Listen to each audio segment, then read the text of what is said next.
यहाँ तक आपको समझ आ गया। इस व्यक्ति की कुंडली में एक तो नीच शनि है और राहु चंद्र का दोष है। अब एक चार्ट के माध्यम से आपको एक चीज बताता हूँ। मेष लगन यदि मान ले, एक नंबर, यहाँ बैठ गए शनि, समझो मैं की बात। अब सन 2000 में राहु थे कर्क राशि में, तो एक दो तीन चार, यहाँ आ गया राहु चंद्र, नीच शनि लगन में, राहु चंद्र आगे 4th हाउस में। ये दोष माता के लिए बड़ा जानलेवा है, माता के लिए बड़ा खतरनाक है ये दोष। माता, क्योंकि कोई भी दोष जब होता है, कोई भी दोष जब बनता है, तो वो बेसिक तौर से क्या करता है, उस भाव से, उस राशि से जुड़ा हुआ जो भी स्थूल रूप का जीवन में रिश्ता है, उस रिश्ते को प्रभावित वो दोष करता ही करता है। ये बेसिक डेफिनेशन भी है, मीडियम भी है, टॉप भी है। जहाँ कोई भी दोष बैठा होगा, आपका स्थूल जीवन में रिश्ता होगा, वो प्रभावित होगा ही होगा। लिख लीजिए इस बात को, इतनी बात होगी। अब इस व्यक्ति को पता लग गया कि मेरी कुंडली में ये 2 दोष हैं। अब इसका निवारण क्या होगा? फ्री का निवारण है। शनि हमेशा आता है नीच राशि में 30 सालों के बाद, यानी 2000 में आया, ये अब दोबारा आएगा 2030 में। 2029, 30, 31, इन 2.5 सालों में ही शनि रहेंगे नीच, या शीघ्र स्थिति में हो जाए तो वो उस टाइम के हिसाब से होगा। पर ये बेसिक तो इसका ये टाइम है 29, 30 और 31 के 6 मंथ, इसमें शनि रहेंगे नीच। पहला इनके लिए क्या उदाहरण होगा, या इस काल में जो भी जन्मे व्यक्ति होंगे, कि 29 से 31 तक शादी ना करें। यदि शादी 29 में कर ली है, कोई दिक्कत नहीं है, तो 2 साल वेट करें, संतान उत्पत्ति ना करें, कंसीव ना करें, संतान कंसीव ना करें इन 2-2.5 सालों में। यदि संतान कंसीव करनी है तो 31 में जब शनि को 6 मंथ रह जाएं, तब संतान कंसीव कीजिए, क्योंकि फिर शनि आ जाएंगे आपके वृषभ राशि में, जो कि वहां ठीक होते हैं, ज्यादा ठीक नहीं पर हाँ ठीक होते हैं, नीच फल तो ना मिले। यदि आपको कोई राहु केतु दोष भी नहीं चाहिए, तो इसमें आज के काफी टाइम पहले एक प्रक्रिया होती थी जिसे बोलते थे गर्भाधारण संस्कार। ये 16 संस्कारों में आता है, 16 संस्कारों में से ये भी एक संस्कार है, गर्भाधारण संस्कार। अब इसमें क्या होता है, जो पहले के टाइम में जो राजा महाराजा होते थे, अब उनको अपनी संतान चाहिए थी जो राजगद्दी पर बैठ सके। तो राजगद्दी पर बैठने के लिए उस लेवल का इंसान भी चाहिए, उस लेवल का बंदा भी चाहिए, उस लेवल की कैपेबिलिटी बंदे के अंदर भी चाहिए। तो जो उनके राज ज्योतिषी होते थे, वो उनको एक टाइम देते थे। अब वो ऐसा नहीं कि आज के लोगों की तरह हाँ जी 2-2 साल के बाद ही एक बच्चा पैदा करते चलो, नहीं।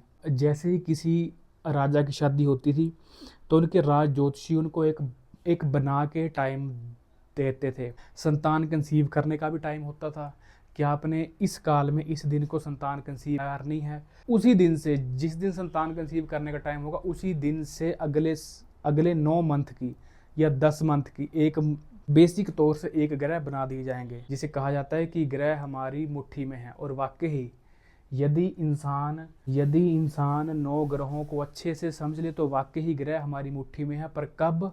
जब बच्चा पैदा करना हो तब। यदि आपके ग्रह खराब हैं कोई दिक्कत नहीं, पर यदि आप टाइम से संभल जाएं तो आपके जो आगे संतान होगी वो बिना दोष के पैदा होगी। कोई शनि नीच नहीं होगा, कोई कुछ नहीं होगा। आपको अपने बच्चों के लिए किसी तांत्रिक पंडित, किसी के पास जाने की ज़रूरत नहीं है, क्योंकि जब 9 ग्रह ही ठीक हो गए तो काहे के तांत्रिक और काहे के पंडित और काहे के ज्योतिषी। ये मसला है। राजाओं की बात ही चली हुई, राजा बनने का योग जो ज्योतिषी उनको देते थे वो आता था 5, 6, 7 या 10 सालों के बाद एक, वो संतान फिर बनती थी राजा। यदि आप चाहते हैं, क्योंकि ये 1, 4, 7, 10 ये भाव हमारे सेफ रहें, ऐसी कोशिश की जाती थी कि इन चारों भावों में राहु केतु शनि ना बैठें, खासकर पहले, चौथे और 7वें में। जो राहु केतु शनि के अलावा एक और ग्रह है जिसका नाम है भौमदेव, मतलब मंगल देव, वो भी इन तीनों भावों में ना बैठे, 1, 4, 7 में। हाँ 10th हाउस में वो बैठ सकते हैं, क्योंकि 10th हाउस में जब मार्स बैठता है तब उसको कहा जाता है कि वो सेनापति या वो व्यक्ति कुल दीपक होता है।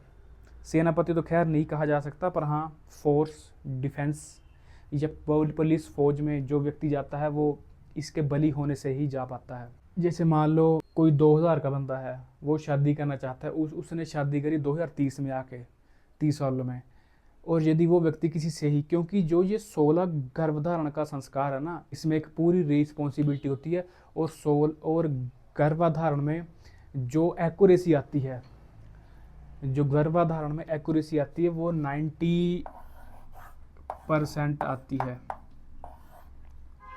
90% एक्यूरेसी आती है। अब सोचिए 90% ग्रह आपकी मुट्ठी में हैं और चाहिए कि अब इसमें मैंने 10% क्यों छोड़ा, क्योंकि एक ग्रह है मून जो हर 2.5 दिनों में अब अपनी चाल जो है वो बदल लेता है। अब इससे फ़र्क क्या पड़ता है? अब इससे फ़र्क ये पड़ता है कि मान लीजिए डिलीवरी होनी है 10 तारीख को और 12 तारीख के ग्रह हैं वो टॉप के हैं। अब ना डिलीवरी 10 तारीख को हुई ना 12 को हुई, डिलीवरी हो गई 14 तारीख को। तो उसमें क्या होता है, जो मून होता है वो 2.5 दिनों में खिसक जाता है आगे। और खुदा ना खास्ता यदि मून उस 2-2.5 दिनों में राहु केतु शनि या किसी ऐसे ग्रह के साथ बैठ गया जहाँ वो ठीक नहीं है, तो ये परसेंटेज फिर 70 भी आ जाएगी, ये 50 भी आ जाएगी। चलो जो भी आए, पर कोशिश ये रहती है। हाँ, आजकल तो टेक्निक्स बढ़ी हैं, ऑपरेशन से भी बच्चा निकाला जा सकता है, ऐसी कई टेक्निक्स हैं। ये तो है फ्री का इलाज कि आपकी शादी हुई, आपने किसी ऐसे एस्ट्रोलॉजर को हायर किया अपने लिए जो आपको सारी चीज़ बारीकी से बारीक जो है वो बता सके। मैं भी इस टाइम बताऊं तो मैं 13 गर्भाधारण के संस्कार जो हैं वो बता चुका हूं, क्योंकि इसके लिए लोग क्या है वो मानते नहीं हैं। लोगों को पहले तो बड़ी जल्दी होती है शादी करने की, फिर बड़ी जल्दी होती है बच्चा करने की, और जब बच्चे में जब ऐसे ग्रह होते हैं दोष वाले, फिर वो भागते हैं जी ये बच्चा पैदा हुआ तो हमारी ज़िंदगी में ये हुआ, हम इसके साथ ये हुआ ये हुआ ये हुआ। तो वो तो होगा ही। जब आप पहले किसी की नहीं सुनेंगे तो बाद में तो फिर आपकी तो जेब तो खाली हर कोई करना चाहेगा। इसके लिए यदि आप इस बारे में मेरे से भी संपर्क करना चाहते हैं तो बेझिझक होकर कर सकिए।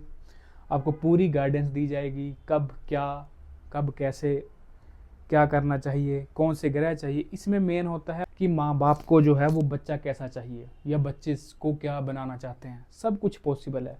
जब तक किसी चीज़ की नींव नहीं रखी जाती तब तक सब पॉसिबल है। एक बार नींव रख दी गई फिर पॉसिबल नहीं है, क्योंकि उसी नींव के अकॉर्डिंग ऊपर की जो मंजिलें बनेगी वो उसी हिसाब से तैयार होंगी। अब आ गया पैसे वाला उपाय। पहला तो बता दी फ्री, अब दूसरा है पेड उपाय। पेड मतलब पैसे वाला। आपको पता लग गया आपकी कुंडली में दोष है, उस दोष को आप झेल रहे हैं, ठीक है। इसका इलाज क्या है? कोई भी दोष बना, उस दोष के एक देवता होते हैं। जैसे अभी मैं उदाहरण के लिए बताऊं, शनि केतु के होते हैं महादेव, शनि केतु के महादेव। शुक्र केतु या शुक्र राहु के माँ दुर्गा को माना जाता है, रक्त चंडी स्वरूप को माना जाता है। शुक्र केतु में नारायण भगवान को कई मान लेते हैं, कई नहीं मानते, इसमें थोड़ी असमंजसता है। और जब गुरु केतु या गुरु राहु का दोष होता है तब सीधा सीधा ये भगवान विष्णु के वासुदेव के जो मंत्र हैं उन मंत्रों का प्रयोग किया जाता है इस दोष को हटाने के लिए। जब राहु और बुध या राहु और केतु जब दोष में होते हैं तो इसके लिए भगवान गणेश का कोई तीक्ष्ण रूप लिया जाता है उस दोष को हटाने के लिए। पर यहाँ समस्या क्या है कि दोष लाइफ टाइम के लिए नहीं हटता, केवल और केवल 4 साल के लिए आप किसी भी दोष के प्रभाव को कम कर सकते हैं। 100% है तो आप उसको 10 पर ला सकते हैं अनुष्ठान या मंत्र जाप के माध्यम से। लाइफ टाइम के लिए एक प्रोसीजर तो है, पर वो बड़ा टफ है, उसमें आपका बहुत ज़्यादा पैसा खर्च हो जाएगा। जो कि यदि कोई पूछना चाहता है तो वो मुझे पर्सनली पूछ सकता है, उसकी कोई फ़ीस नहीं है हाँ बताने की। पर हाँ, जब उसको कोई आपके लिए करेगा तो वो तो उसकी फ़ीस तो लेगा ही लेगा। दोष आपकी कुंडली में है, उसे आप हटाना चाहते हैं मंत्र या अनुष्ठान के माध्यम से, तो वो 4 साल के लिए है। 4 साल के लिए उसका प्रभाव आपको कम से कम देखने को मिलेगा, पर मिलेगा ज़रूर। क्यों? क्योंकि वो आपके प्रारब्ध में शामिल हो चुका है, वो आपकी नस नस में जा चुका है। तो जो चीज़ आपने खा ही ली, जो आपके खून में ही आ गई, वो तो फिर प्रभाव देगी ही देगी आपको। ये था आज का टॉपिक। उम्मीद करता हूँ कि आप इस टॉपिक को अच्छे से समझ गए होंगे। 9 ग्रहों का डीएनए कितना प्रभावित करता है, ये जो मैंने बताया ये एक पूरा बेसिक था कि कोई दोष होता है तो वो बाप की कुंडली में भी होता है, दादा की कुंडली में भी होता है। और मेन बात है कि मैंने देखी है, जो मैंने अपने जो प्रैक्टिकल में देखी है, कि दोष जो है वो बेटों की कुंडली में ज़्यादा आता है, ग्रहों में डीएनए चलता है अलग, ऐसा मैंने देखा है। अब किसी की रिसर्च इस पर क्या होगी, ये मेरी अपनी 9 ग्रहों के डीएनए, ये मेरी पर्सनली रिसर्च है। इस पर आज तक आपने कोई वीडियो नहीं देखी होगी, आज के बाद आप कोई वीडियो देखें तो वो अलग बात है, पर ऐसे टॉपिक पर आज से पहले कोई वीडियो नहीं लाया। मेरे पास ऐसे हज़ारों टॉपिक हैं, ऐसे हज़ारों टॉपिक हैं, और 50 या 55 के आसपास टॉपिक तो मैंने अपने पेज पे सामने लिख के रखे हैं कि मैं इन टॉपिक पे वीडियोस बनाऊंगा, जिन पर आज तक किसी ने वीडियो नहीं बनाई। ये एक बेसिक लेवल पे बताया। इसके बाद की मेरी जब भी मुझे टाइम लगे, मैं इस 9 ग्रहों के डीएनए को डीप से डीप समझाऊंगा, तब आपको उसमें ज़्यादा समझ आएगा कि ये क्या चक्कर होता है। बेसिक तौर से आप इतना समझ लीजिए, आप यदि 25 साल के हैं, आपकी कुंडली में कोई दोष है, और आपके पिताजी 50-55 के हैं, तो उनको भी वो दोष होगा। अपने माता की कुंडली देखिए, माता की कुंडली में भी होगा, कुछ ना कुछ तो ज़रूर होगा। हाँ, ऐसे साल ज़रूर आते हैं जो दोषों से रहित होते हैं। एक मुझे साल याद आ रहा है 1995 का जून या जून के पहले का मई। मेरे पास एक क्लाइंट हैं जो अभी हाल ही में जुड़े हैं, तो उनकी मैंने कुंडली पर रिसर्च किया, तो उनकी कुंडली बिल्कुल दोष रहित है, राहु केतु शनि से दोष रहित है। पर दोष तो उनकी में भी हैं, उनकी माताजी नहीं है, उनके भाई नहीं हैं, तो वो भी तो कहीं ना कहीं दोष में है। तो वो भी उनकी रिसर्च चली है अच्छे से। जैसे ही उनकी रिसर्च कंप्लीट हो जाएगी तो उनको उनकी कुंडली भेज दी जाएगी। ये 1 या 2 दिन का ये मसला नहीं होता, क्योंकि एक व्यक्ति को पूर्ण जानकारी या उसके पूरे के पूरे प्रश्नों का जवाब देना होता है। तब मैं थोड़ा टाइम उस बंदे से मांगता हूँ कि मुझे इतना टाइम दीजिए, 5 दिन या 6 दिन या जो भी टाइम हो। तो उम्मीद करता हूँ कि आप वीडियो को अच्छे से समझ गए होंगे। टॉपिक को साफ कर देते हैं, नेक्स्ट टॉपिक में फिर मिलेंगे आपके साथ। तब तक के लिए बने रहिए हमारे साथ। जय महाकाल।